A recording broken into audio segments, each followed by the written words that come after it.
Hi, I'm Tori. And I'm Katherine.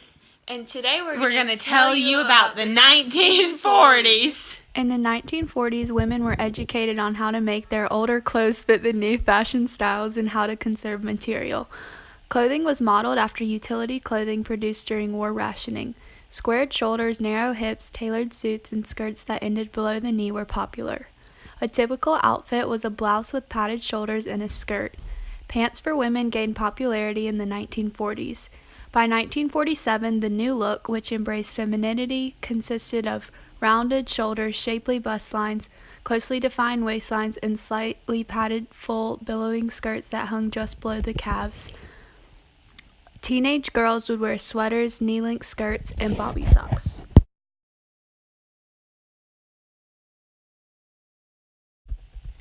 One famous person from the 1940s is Betty Grable.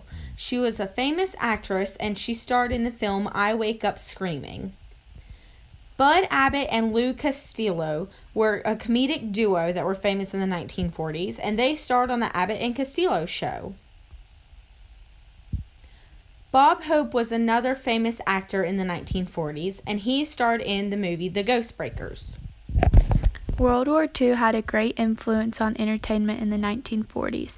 Entire families would gather in their living rooms to sit and listen to the radio. Live shows, sports shows, and quiz shows, children's programming, and much more would be on the radio. Movies became very popular toward the mid-40s, and filmmakers started to produce more live-action and animated films, usually about the war. Most of the popular songs in the 40s seemed to be about loss and love. Jazz and big band were the most popular genres of music during this time.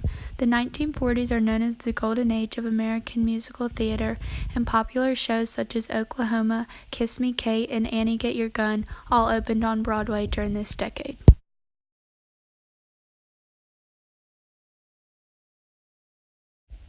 On August 20th, 1940, Peter Goldmark invented the color television. On June 16th, 1944, William Kolff invented the kidney dialysis machine. Like entertainment, 1940s culture was very much influenced by the war. Most Americans heard about Pearl Harbor through pop culture.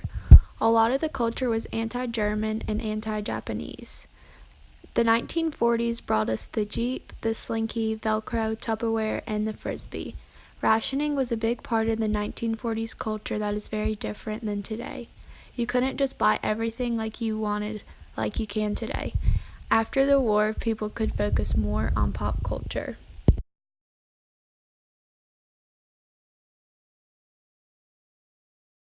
Joe meant coffee, lettuce meant paper money, snap your cap meant get angry, swigger meant a drinker, chromdo meant a bald man, buzz meant tipsy, and eager beaver is someone who is overly excited about something. In the early 1940s, the United States had just come out of the Great Depression and World War II started.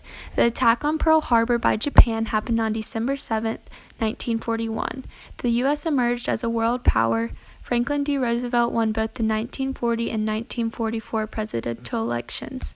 There was a lot of economic security from FDR's New Deal. Republicans and right-wing gained more power after the war.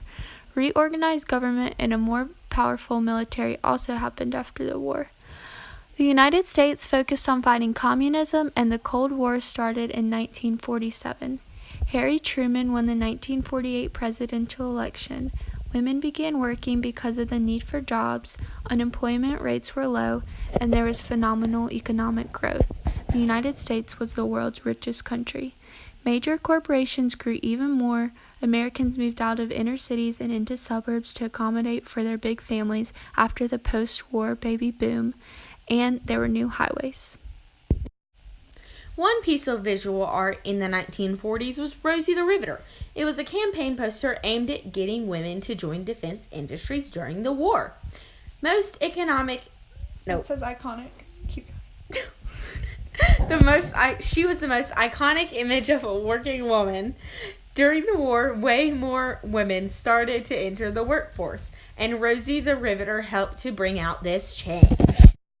We hope you guys enjoyed the 1940s video. I bet you are all 1940s experts by now. Like and subscribe. And make sure to comment down below if you want a 1950s video. And turn that little bell on to get our notifications every time we post.